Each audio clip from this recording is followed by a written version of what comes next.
Hello and welcome to the Authentic Wednesday podcast. Today is me, your host, Bianca Hughes, and we are still on a podcast pause, but as promised, I am bringing you an Encore episode. This episode is with Dwayne Nosworthy, and we're just really talking about intentionally loving and what that really looks like. This was a great, fun conversation. So many gems I took away from him, but really some of the most important things was having love and respect as a foundation. And I love that he's so positive, so energetic, but he really shares about every day he has to make a choice to love. Every day he has to make a choice to forgive and things like that. My favorite thing is we talked about the authenticity ride and being on the authenticity ride and kind of like being on a roller coaster and you're not sure about authenticity, but when you get on it, you're like, oh my gosh, this is amazing. So just so many gems, even just talking about families and parenting and what that looks like, you know, taking on our stuff from our parents and then passing it down to our kids and learning from that. So let's go ahead and get into this great conversation. When I just got on the ride to true authenticity, I was like, this ride is the best ride I've ever been on in my life. I love that. The authenticity ride. That's yours. You can have that, B. I can have that. Thanks, You can have that. Thanks, Boo.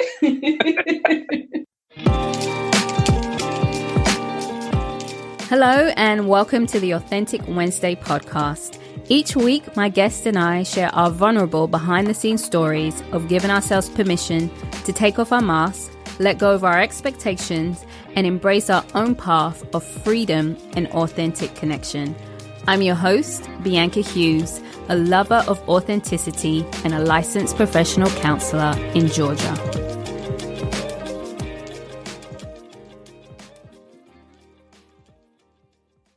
Hello and welcome to episode 26 of the Authentic Wednesday podcast. As always, it's a pleasure to have you here and listening to the podcast. Please, as always, I'd love to hear your feedback and just share with people whenever you hear something and you feel like someone needs to hear it, please share. Today, I have a guest on the podcast and I must say, I probably laughed so much. So you're going to hear my cackle in here a few times because my guest, while he's not an official comedian, he is a very funny person and also a very thoughtful person as well. Dwayne Nosworthy is my guest on the podcast today. Dwayne is from London, so a fellow Londoner. He is a dancer, actor, presenter, singer, writer, choreographer, and a motivational sharer. Dwayne's life mission is to lead by example, to live, thrive, and leave a true, authentic legacy in this world. His life mantra is me first, not me only, and selfish for selfless reasons. His favorite destination, he says, why pick one when everything is so individually unique, epic in its own way, and he's loved everywhere he has been. His passion is to entertain, dance, act, host, sing, write, just have fun, keep smiling, and to share that feeling of joy with others. Fun fact, dancing was his life, but acting was and is his first love. And it was his fear of acting that made him accidentally fall into dance. Let's hope that changes. Let's go ahead and get into the conversation. So thank you, Dwayne, for coming on the Authentic Wednesday podcast. How are you today? I am fabulous. I'm awesome, as I like to say. You're awesome. That's a very American word.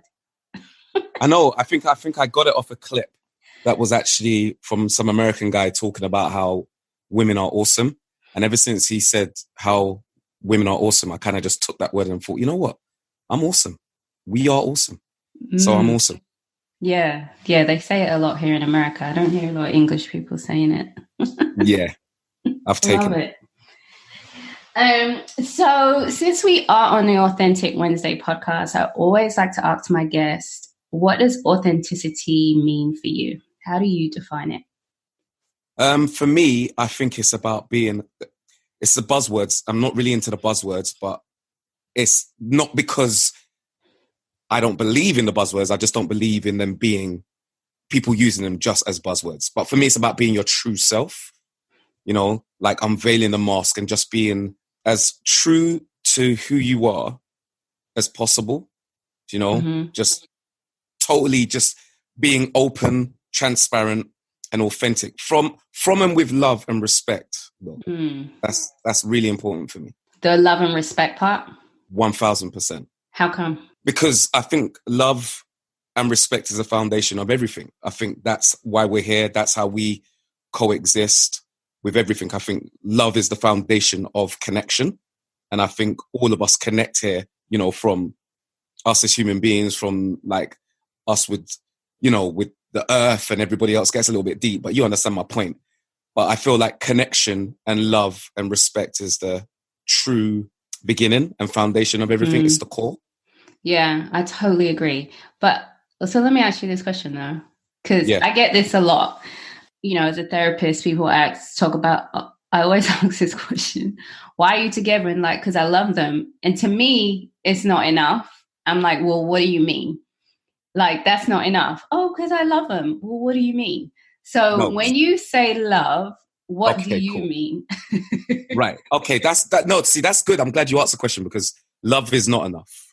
Love is just the foundation. Notice key word I said there. It's the core, it's the foundation. But like everything in life, if you just allow something to lay dormant, then it's just going to do just that. You know, so love is the key and the foundation, but you have to make actual effort, active effort for love to do its job. So love itself, it's like time. People say, you know, in time I'll heal. No, it's not time itself that allows us to heal. It's what you do with time that allows time to allow you to heal. Same with love, you know, what you do with love. How do you define love? Love, there's different definitions of love. But for me, love in terms of just the core foundation of love is connection. Yeah.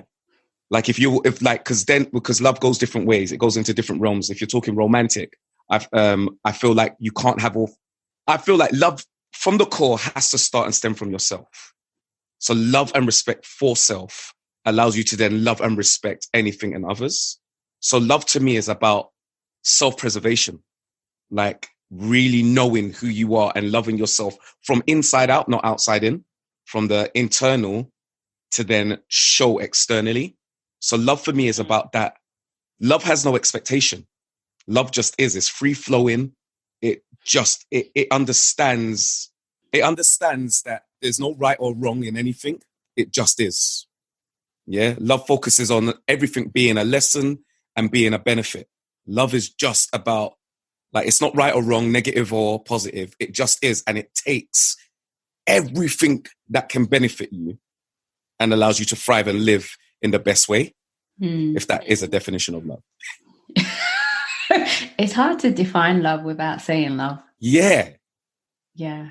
I say because we don't have much words to, I think we're limited with words that we can use to describe the way that we feel and see and think, you know? Yeah. I think for me, it's definitely a action. 1000%. Yeah. You can't tell me, like, sometimes people just say it's so free flowing, and but it's easier actually for me to love someone than to like someone because for me, love is an action. Like, I can show you that action of making sure you eat or making sure you are dressed or clothed, but it doesn't mean I have to like who you are. 1000%. I've found myself, because what you just said there is really interesting about some people use it so freely, but I found myself using love very freely now. But not in the sense that you're talking about. You know, people use the word love freely, not actually understanding what love is, because they're only talking about it from a romantic sense. Like, you love me because of what I do for you and you do for me. I'm not talking about that. I'm talking about going on the tube and loving someone instantly just from holding the door open for them. Male, female, whatever. Like, I walk and talk with love being my entire being, you know? So from when I leave this house, like the conversation we're having now, I'm speaking from a place of love. Like, I tell people I love them every single day. Like, it's a word I use. I use the word, it's love language I use now. I speak love language. I love that. Have you always been like that though? Yes, but I've never understood it and I've never been to this level of it. I didn't know and understand it to this level. So I've always been this way, but I didn't know it. So what do you mean you didn't know it? How did you kind of like discover it? So I think growing up, I've always been a person that is like, I'm a people person. I love people. I love to love. I love to give and I love to receive and all of those things. And I've always been a positive person, you know, always wanted to be the funny man, always making people laugh and all that, bringing joy around me, making sure I receive joy as well. But I put people before me a lot. I didn't realize that. And when I did that, I sacrificed myself. And I find that a lot of us sacrifice ourselves because, again, that's the definition of love on the surface in the world. People think that that love means you have to sacrifice yourself. People think that love is 50-50, not knowing that love is actually 100-100. I come with my 100, you come with yours. So I learned how to be a better version of myself through experiences, through others' experiences, and just kind of looking at myself in the mirror and going, wait, hold on, who are you? And what, if you're saying you love people so much, where are you in this table of love? Where are you? Where do you see yourself? And it started to change for me. I just started to change my perspective. When Cassie fell pregnant with our first child, with Kayla, I was like, right, I need to make it. I need to make this happen. I need to make it and make this happen for our baby. And in the same breath, I was like, hold on, I can't do it for this child. I got to do it for me. And it was like instantly, everything that I thought, I still felt the same love and feeling, but it just switched. I started to think it for me first over others before me. And it was a switch that went, and I was like, oh my, wait, how am I going to do this?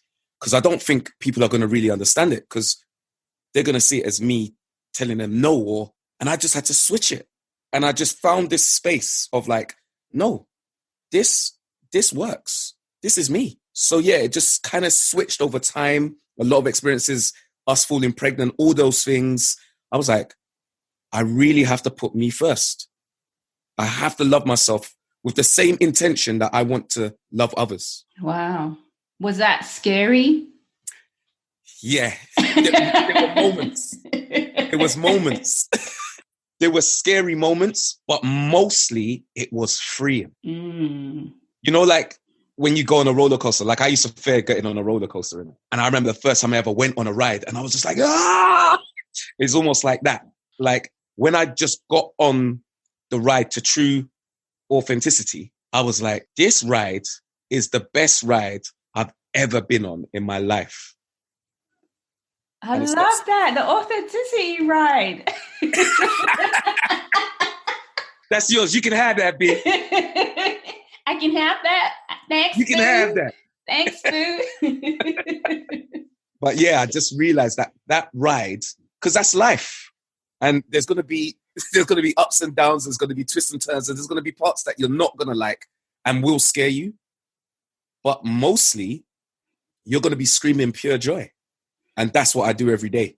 I just stay focused on that joy, on that ride, you know, that part that I like. So what happens when it's scary? Because I know you are super positive. You're going to get, you guys, you can look at his Instagram.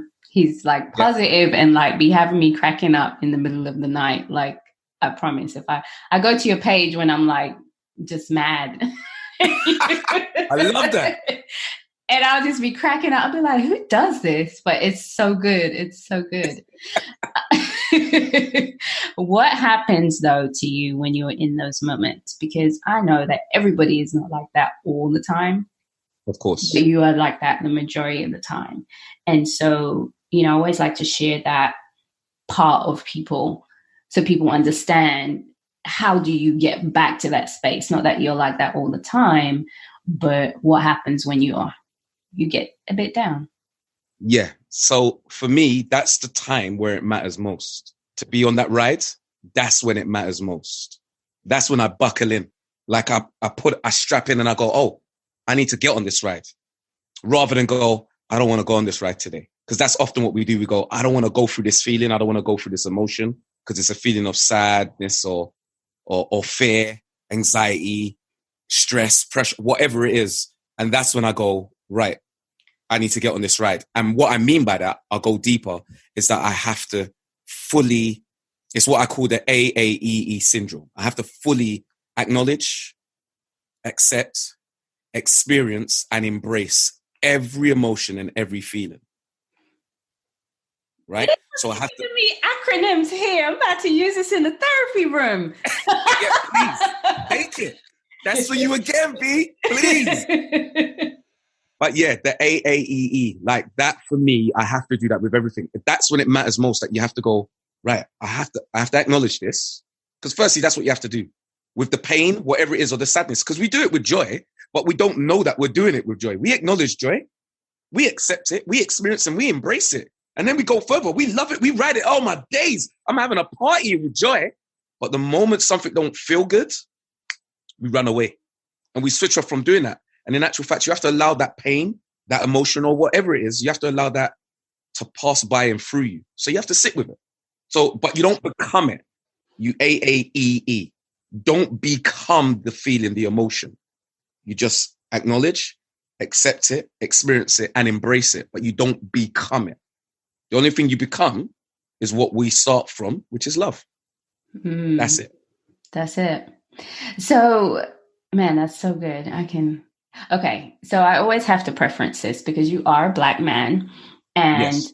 emotions for men are not easy in general, full stop, because that's not how the world, allows men to feel.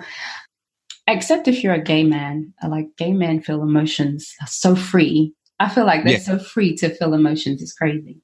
And they do it very well. But as a heterosexual man, Black male, how has this been for you with all of the stigmas and the expectations of what it means to be, quote unquote, a man?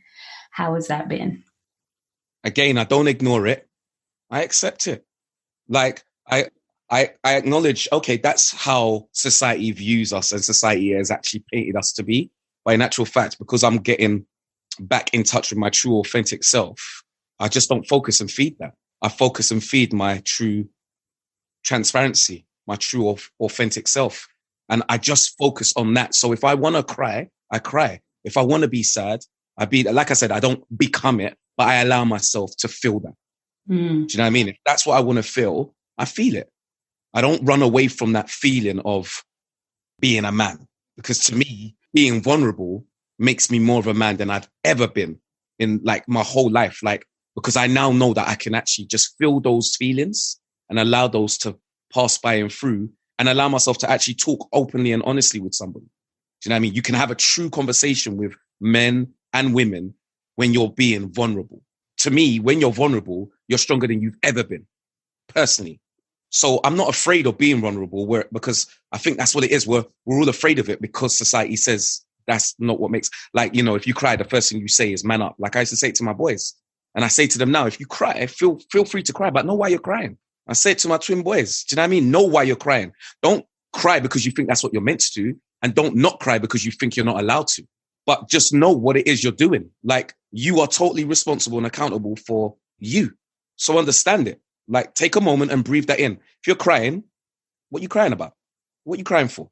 So you can allow yourself to actually feel that emotion, and then it can pass by and through. And now you can man up, if we're going to say that. I don't really like to use those ones, but now we can at least just stand up in our love.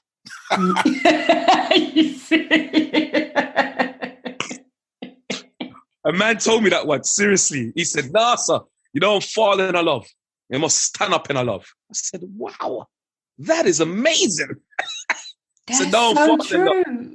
I know, he said, don't fall in love and don't be a fool in love. You must stand up in our love. And I was like, wow, I can do that. I can stand up in our love. Yes, uncle, may I go do that? Yeah, man. Oh, yeah. I stand up in our love now.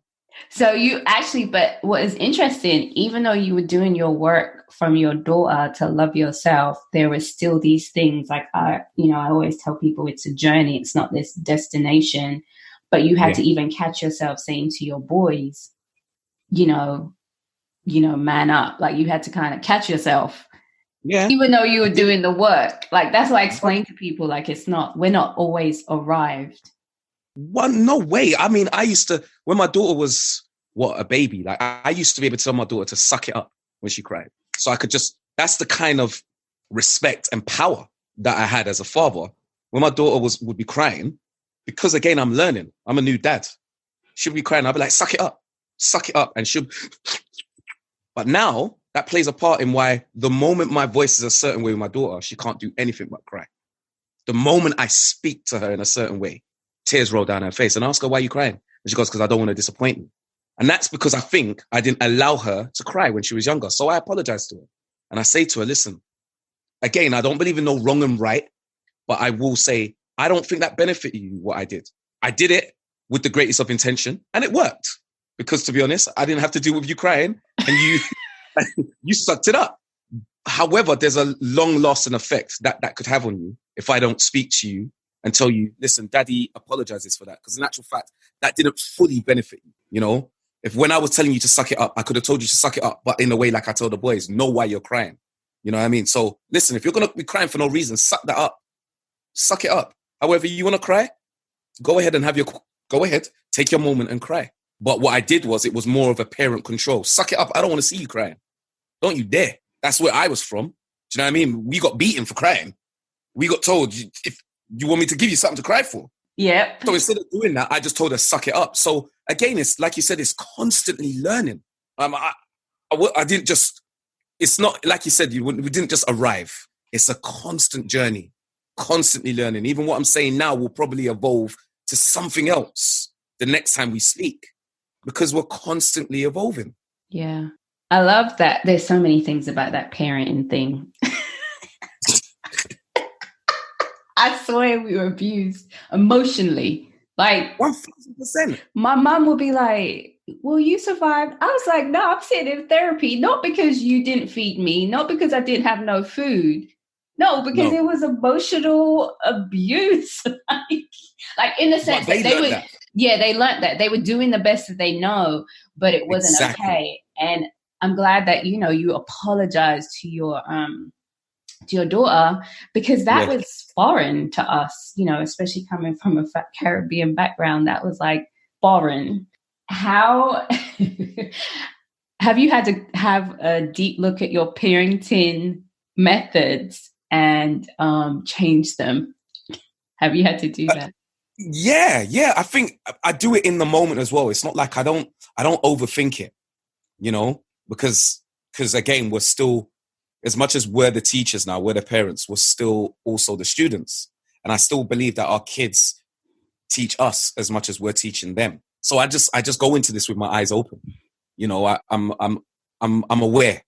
I'm constantly and consistently aware that this, like you said, is a journey, and we ain't arrived anywhere. The moment we arrive, we're moving on to the next moment, because that's what it is. It's like, it's constantly moving. So for me, I'm just like, I like myself as a parent. I love myself as a parent, in fact, because I appreciate the lessons that I've learned from it, whether they were good or bad, right or wrong. I appreciate that I can see that, and I'm learning from that. So I love myself as a parent. I enjoy being a dad. I check myself. I have conversations with my mum all the time about how, like you said, the abuse, Because she got double standards. She got full-on double standards. She doesn't see it the same. She's like, no. Like your mum says, she goes, yeah, but it worked. I said, yeah, but I could then use the same formula on my kids. But you'd have something to say if I did that. If I took what you did, like exact replica of what you did to my children, you would have an immediate problem. But that's how you brought me up. And she said, yeah, but it was a different time. So for example, she spoke about, why she would beat me. She goes, listen, you had to do it because, she goes, look, you never got involved in no crime, blah, blah, blah. I said, no. I said, but you're the one who tells me, Mum, that it's worse now than when I was growing up. True? She's like, yeah. So I said, by rights, by your philosophy, I should be doing worse than what you did to me to my boys then. I should be brucking them up daily. Right? If by your account, because you're saying the reason why you beat me is because it stopped me from going down, that it kept me on the straight and narrow.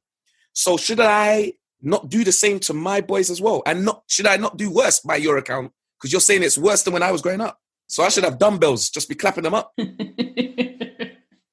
We know that doesn't work. And that's not what we do. That's abuse. Mm-hmm.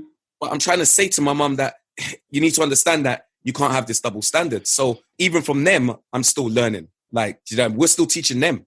Yeah, for real. Like, I don't have no kids, but I have nieces, and I see it sometimes when my mom says stuff to my niece, and I'm like, don't say that to her. Like, I'll be protecting my niece. Like, you can't do that. You know, that big shame thing. I'm going to tell everyone what you did. Don't do that. They love that. That's They love shame. that. Yeah. They love it. Yeah. Yeah. That's so cool. I know one of the things you talked about is the healing. One of the things that you said is healing is messy and there's no timeline for healing. Yeah. You like that? I like that. What made you come up with that? Well, I mean, all of these things aren't necessarily mine. It's what I see and I share because I can identify with that. Like, I can understand that. I see that through, like we said, through my mum, Cassie, her mum, like just our parents' generation in particular. There's a lot of healing and it's messy, like so messy. And I don't even think they've healed yet. And as you said, like we've spoken about, it's definitely a journey and there's still a lot of healing. But they don't even understand the ancestral pain. I had to tell my mum about ancestral pain the other day because my mum didn't really believe that. As far as she was concerned, she did all she could to ensure that I never ever felt her pain. But you can't not make me feel your pain just because you hide it. I can still feel it because it's more than what's on the surface. It's not external. Pain is something that starts from internal. If you don't deal with it internally, you're not healing, so therefore you're gonna see it. So it's messy because it can just go from one generation to another. It might not even be my pain that I'm feeling. It could be my grandmother's. It could be from the slave trade. Like, we are still healing from slavery as Black people, regardless of whether we ourselves had gone through what our ancestors had. Because although, yeah, I know that we've probably gone through some sort of racism, we've never gone through it to the degree that our ancestors have. But people still don't understand that we feel that. And that's what I mean by healing is messy. It's like it's continuous. It never stops. Whether it's yours or not, there's ancestral healing that needs to take place. And time doesn't define that again. It's what we do with time, you know? So when we work on ourselves during and with time, healing gets better. And it is messy and it's okay. Just, that's all right that it's messy. Yeah. And I love that factor that it's not just time, it's what you do with the time. You have to do, like I always say, you have to do the work. Like it's a must. That's my biggest thing. Like, you have to do the work. You know, you come in and you see me, but if you do not do the work outside of this therapy room, nothing is going to change. If you're not open to what it takes, then yeah, it's difficult. I agree. Another thing you said, which I think kind of goes back to the whole authenticity. If you're unhappy, that means you're not in alignment with who you are. Yeah. How did you discover that for yourself? For me, there's certain things that take place where, again, you have to be, real big thing for me is it's not about blame and fault. Because a lot of the time when people read something like that, they think it's about putting blame and fault onto somebody or taking blame and fault. And it's not about that. It's actually about responsibility and accountability. So taking ownership, responsibility and accountability for self, you know, for one's happiness. If you make a choice actively, like you said just a moment ago, it's about doing the work. If you actively make a choice to do the work and choose to be happy from inside out, then you'll feel that alignment with the universe and you'll feel that alignment with others. And again, you'll lose all expectation because that's true happiness. That's true love. To release and relinquish all control and expectation and to just be in the moment and to be aware that you are your happiness. Happiness starts and stems from you. It can't start and stem from anything else outside of you. You know, those things can help, but it has to start from you because the alignment starts and stems from you. So if you're unhappy, the alignment is off. Yeah. And a lot of people be blaming other people. I agree. That's the easy thing to do. It's easier to blame somebody else because more often than not, somebody played a part in you being unhappy. That's the truth. But again, the same way people can only assist and help you to be happy is the same way they can only help and assist you to be unhappy. The bottom line is, It's down to you to choose and decide whether you want to be happy or not. It's how you choose to respond, not react. Because again, what people do is people say for every action, there is a reaction. And that's true. But that's just a dope rhyme. Don't react. For every action, choose a better response. It doesn't have to rhyme. Let's make it make sense. Let's let it be beneficial. For every action, there is a reaction. But a reaction is exactly that. You're reacting somebody else's action. That's good. Why would I do that? Why put myself through that? So if you're angry with me and then I react to your anger, we are now both acting and reacting anger. Period. However, if you're angry with me and I choose to respond accordingly with love and respect, doesn't mean I tolerate your anger or tolerate your behavior. However, how I respond deals with how I feel and how I can navigate through this situation. And that's what I work on every single time. I don't always get it right, but I check myself. Because it's, again, like I said to you, it's not about right or wrong. It's about learning and then understanding what you can do with those lessons and moving forward in a beneficial way. How's it feel when you have to check yourself?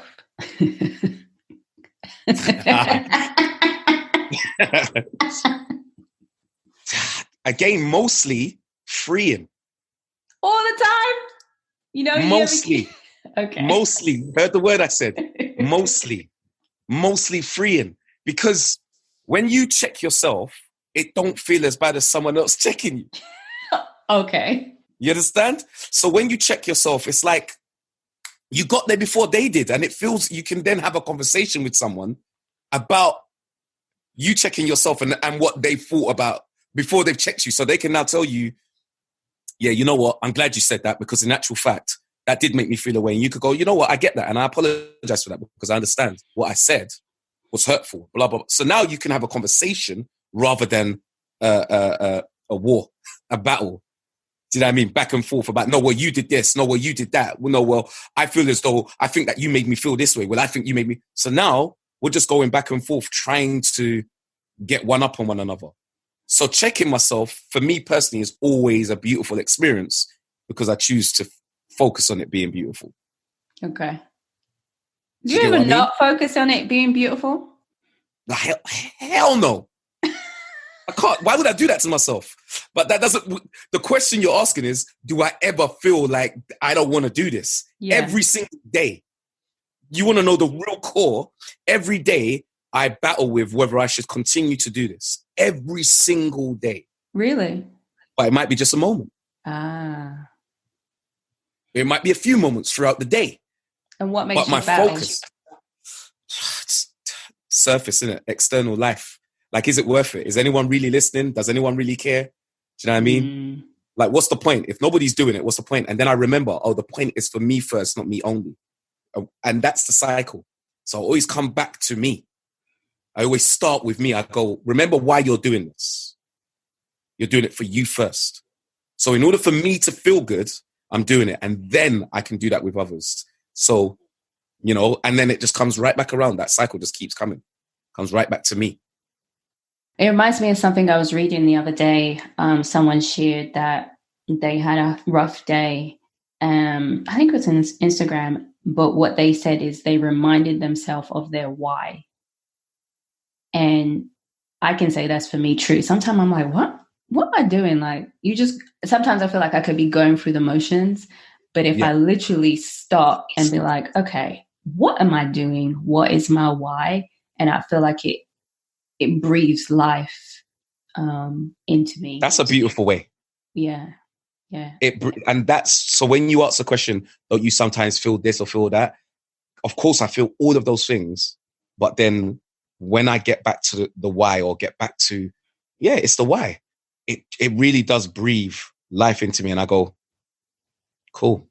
I can be mad. That it's okay for me to be angry and not want to talk to nobody right now. That's okay. Take a moment, and because it's about me, let me go take the moment that I need. Yeah, I love it. Another thing you said, which I loved and then made me angry, not at you. It wasn't you I was angry at. It was just like people. An apology without change is manipulation. 1000%. And I was like, yeah, that's true. And then I thought, wait a minute. And then I was thinking about all the people that said they're sorry and still do the same crap. It just made me mad. That's why it made me mad. That's not a true apology though, isn't it? No. But I love how you mean? said it's manipulation. I was like, oh my gosh. Because that's what it is. It's like you're apologizing, but you're still carrying on with the same action. So like, and remember, a lot of the time when we read these things, like what you saw, a lot of the time we're only thinking about it from a perspective of when it affected us. Mm. We don't often think about the time when we're the person that's apologized and we haven't changed our action. Oh, yeah. So a lot of the time when I'm sharing, a lot of the time people they're reading it and they're only reading it from a selfish perspective, which is fine, but I share it with taking on board that I'm guilty of this. And also, even if someone else is guilty of this, what can I do to see it from their perspective? I'm not judging them from that. I'm just simply laying out the facts. I'm not judging you for being a manipulator because I too am guilty of the same action sometimes. So I'm not judging you. I don't feel like judgment is needed here. I'm just putting the facts out there so we can look at ourselves from an authentic space and say, I own that. And what can I do? You know, I don't think that manipulation is always a negative thing. I just want us to check that, because I personally feel as though my thing that I use is that I like to manipulate for the greater good. Everything I'm sharing is manipulation. I'm manipulating everybody to see what I'm sharing, but I'm manipulating for the greater good. Like I said, I feel like we're limited by the words we can use. So if we're going to use these words, let's at least use them for the greater good. Like, well, the English language is limited. Exactly. Yeah. Like, even if you think about like the Jamaican dialect of Patois, it's so much more deeper. There is stuff that you say that probably take 10 English words to explain, or a whole story to explain what you mean, but it has a deeper meaning in Patois. Yeah. Or even if you think of like any Latin language, yeah, they have a depth of meaning that actually English doesn't have. Exactly. And that's why I feel like we're limited by that. But I think in those limitations, we can still use it to our benefit. So, you know, I feel like going back to what we said about the apology, you know, an apology without change is manipulation. And I just want us to own that from both perspectives, from both sides of the coin, not just as the person being manipulated, but sometimes being the manipulator. All right, I'll accept that. I'll take a look at me too. It's best. It's true. But that's the best way to start. Like I always say to people, if you're in an argument, like if you were like somebody, just a spectator watching two people argue, and one person out of the two was, let's just go with the word, they were crazy, right? To a spectator, you're both going to look crazy because you're both arguing. Whereas if you're now a spectator and you see someone arguing crazy, or you see someone just saying, look, I'm no longer going to be a part of this argument because somebody's going mad and blah, blah, blah. You're like, you know what? I'm going to take myself away. You can clearly see that there's one person going mad and another person deciding that they're not going to involve themselves in this madness. But if you're seeing two people argue and only one of them is mad, they both look mad. So I always say, check yourself in an argument. That's rather than argue. I always say, go to people. If you're going to have a discussion with someone, I say, go to people with your accountability and your responsibility, with full ownership, and say, I want to talk to you about something, and I want to tell you about my part in it, rather than going to someone and telling them about their part. You know, 100% agree. And I definitely learned a lot about communication imagine this, in grad school. So I'm in my 30s, because we're definitely not taught about healthy communication. So when I was in grad school doing my master's for counseling, I definitely learned more about communication. And I think that is so true. I think the hardest part for that is to have try and communicate with someone who doesn't know that. Who doesn't know what it means to take responsibility and be open and be vulnerable. You just have to share and move. That's the part. It's a real difficult part, but you have to share your truth, and keep it moving. Mm. Whether they do or don't is not part of the package, because you have to be the leading example of truth. And that's the part I tell you about love. Love has no expectation. So I love you regardless of whether you love me or not. I don't need you to love me back, because my love it's not defined by you loving me, which is what surface love is and what most people, how they love. You know, if you speak to any woman or any man, most people's love, to be honest, is everyone expects something from somebody. I don't expect nothing from nobody. I love with no expectation. That takes a lot to love with no expectation. That's true love. That's true love. Like the flower doesn't grow with the expectation of everything. The flower grows. It just does its job. The seed is to be the seed. It doesn't have an expectation to be anything else. It doesn't have an expectation for the sun to come out, for the rain to fall, for whatever it takes. It doesn't have an expectation. The only thing it does is be the seed. The sun does the same. The sun doesn't come out trying to be anything else other than the sun. The rain doesn't try to be anything else other than the rain, but coming together, the beauty is what we see on earth. But the sun doesn't try to be the rain, and the rain doesn't try to be the sun, and nothing tries to be anything else but its true, authentic self. So it doesn't expect anything from anything else. And that's what we forget. Human beings, because we are evolving creatures, we've been given choice.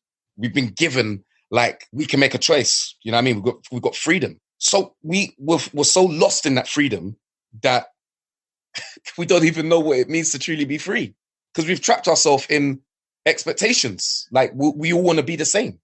Love has to look like this. Marriage, women have to be this way. Men have to be that. No, we're all generally the same as human beings, or as females and males, you know, but we're all uniquely individual.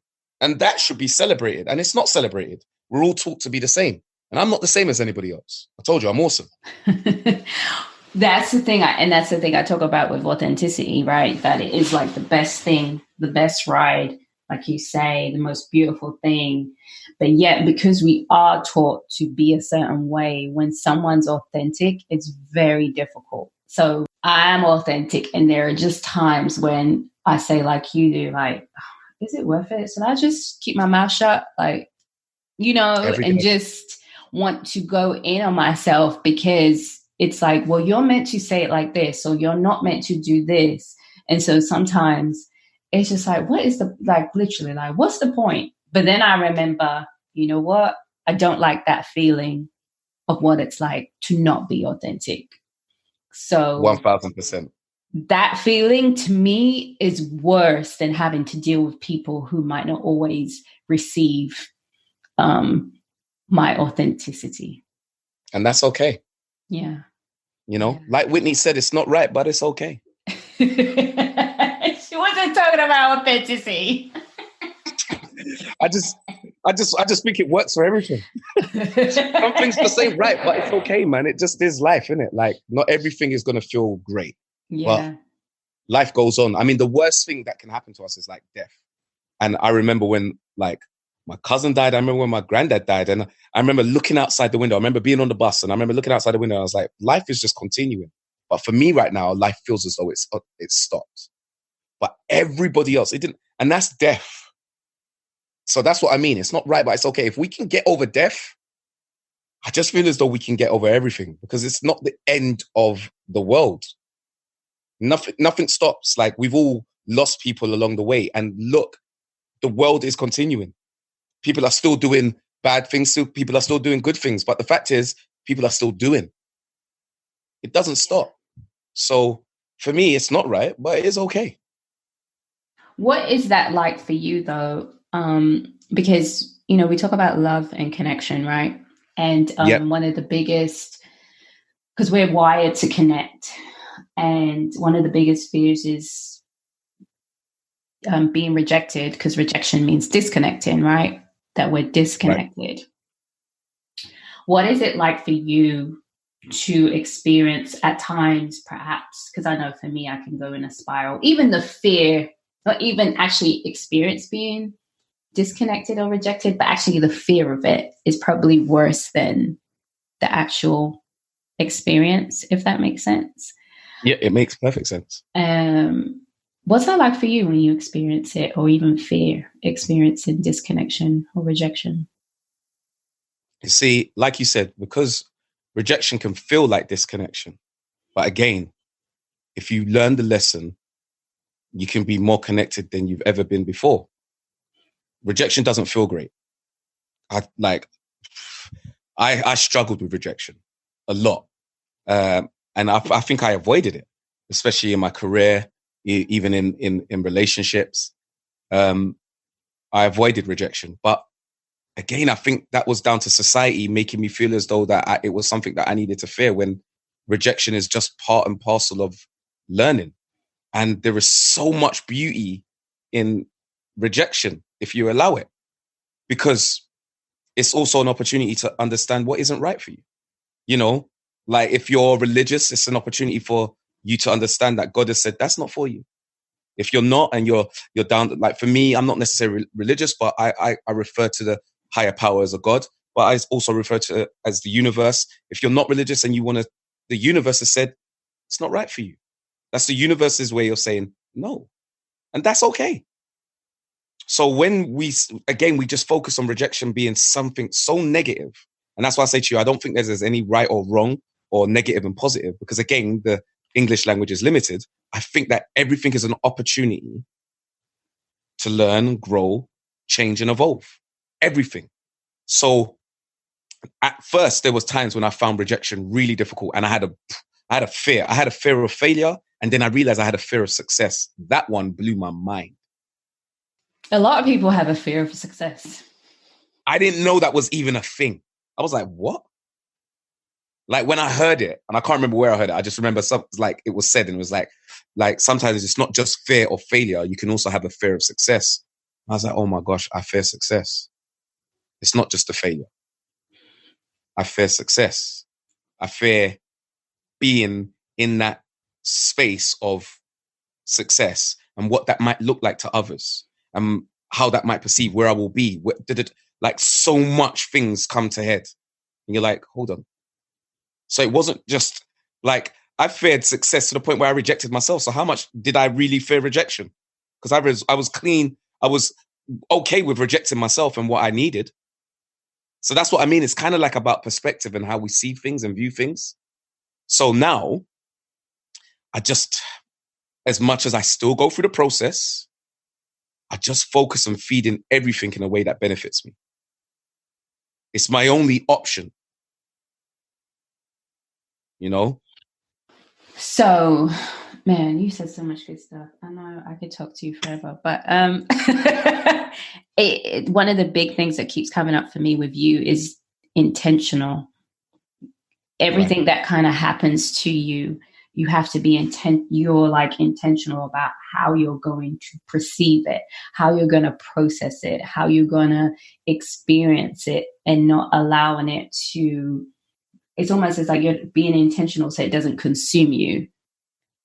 That's really a good way. I've never known that's what it was, although I've known it, but you've just put it into, again, English language, just great. But yeah, I am intentional about not allowing something that we could see as a, do you know what I mean? Hard. I'm not allowing it to dictate and define who I am. I don't need to be dictated and defined by my sadness when I know I'm epic. Like I know I'm epic. So I'm not gonna apologize for being epic, even when being sad, or even when not feeling too epic or awesome. I'm not gonna apologize for it. I'm not even gonna apologize for feeling sad and not so epic, because that's what made me epic, to actually acknowledge that I'm not feeling too epic right now. So it just has that total cycle. It's like, okay, so you're not feeling epic, you're not feeling awesome. And like you said, why? Because I'm just not. Okay, great. Now what? Now let it go. Okay, let's do that then. Now I can get back to being epic and awesome again. Okay, so let's do that. Do you need to sit down for a minute and chill? Yeah, then do that. It's your life. Make a choice. Yeah. And that is hard. It is hard sometimes. And I hate saying it's hard, because I think that it's not as hard as we make it.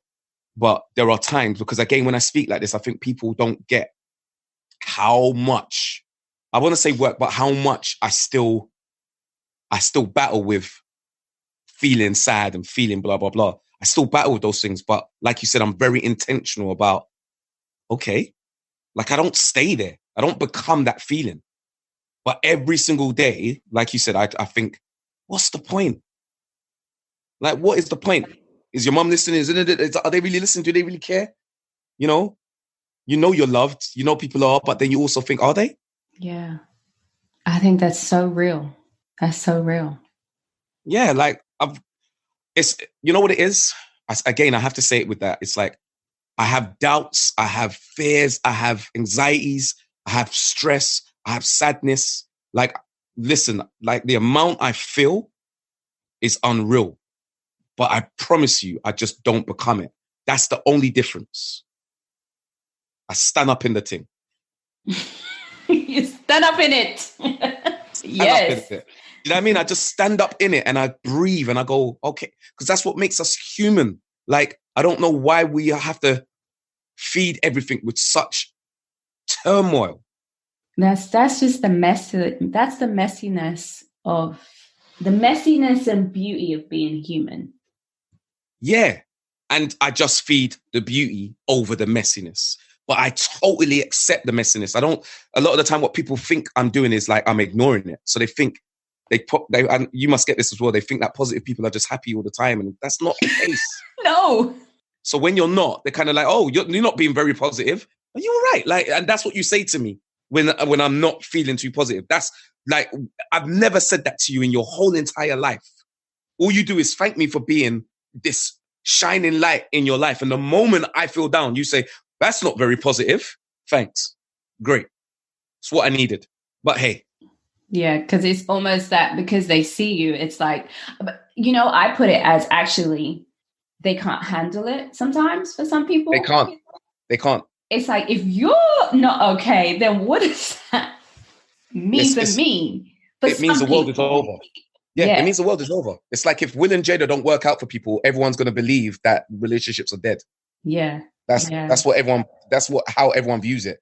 What? Will and Jada, they have to be together forever. Otherwise, that black relationship is over. It's never going to work. When it's like, so we're basing black love or just, that sort of black love on Will and Jada? Mm.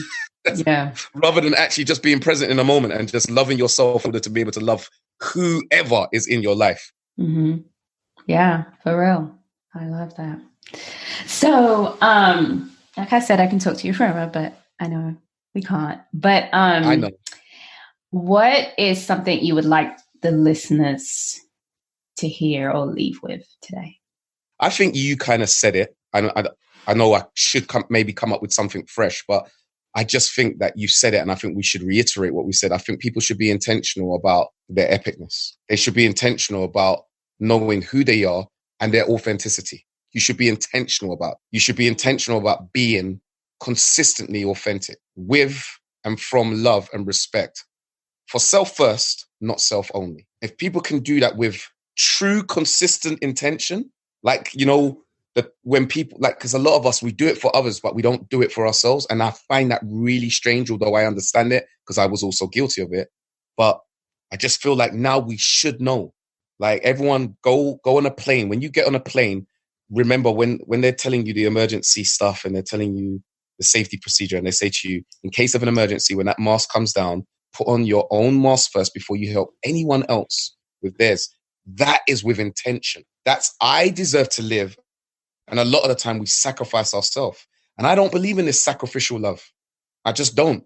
So I think my message is that people should really love with intention for self first, not self only. Love it. Thank you. And do you have any resources or any books or anything you listen to that helps you or watch? I am rubbish when it comes to books. Okay. I'm rubbish. I just see that, again, I think because I am really, really, I'm ferocious about my intention. I am. I'm intentional about my intention. So I see things and they come to me in a way that helps me, because I'm not a person who can sit down and read a book. I find that quite boring. Yeah. I'm not a person who will sit down and watch something for hours, although I can watch something for an hour or so if it's if I'm engaged. So I find that if you just put out just be authentic. That's why I love what you're talking about. Be authentic and you will get that right back. I put out what I want and I get it back. So I seem to receive things in just a way that I can digest it. So I get like little notes. I get little nuggets here and there, which like people even send me things from books they're reading. So I don't have to read a book because people will send things to me that are like, oh, D, you were talking about this. D, read this book. And I'm like, send me what you're saying. Yeah, cool. I've read the book. Thank you. I'm good.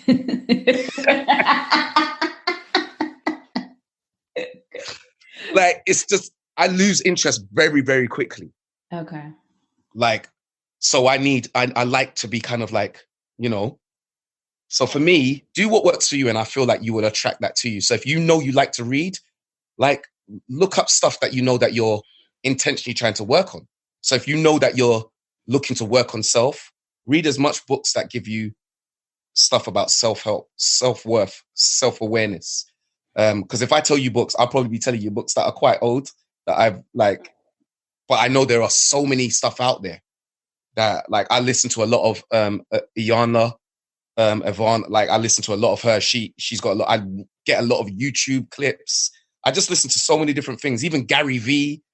Like Gary V is a man with intention, but he's not for everyone because he swears a lot. So again, it's about you and what works for you. You know, find the message that really you can digest and works for you. Thank you. And so where can we shower you with love?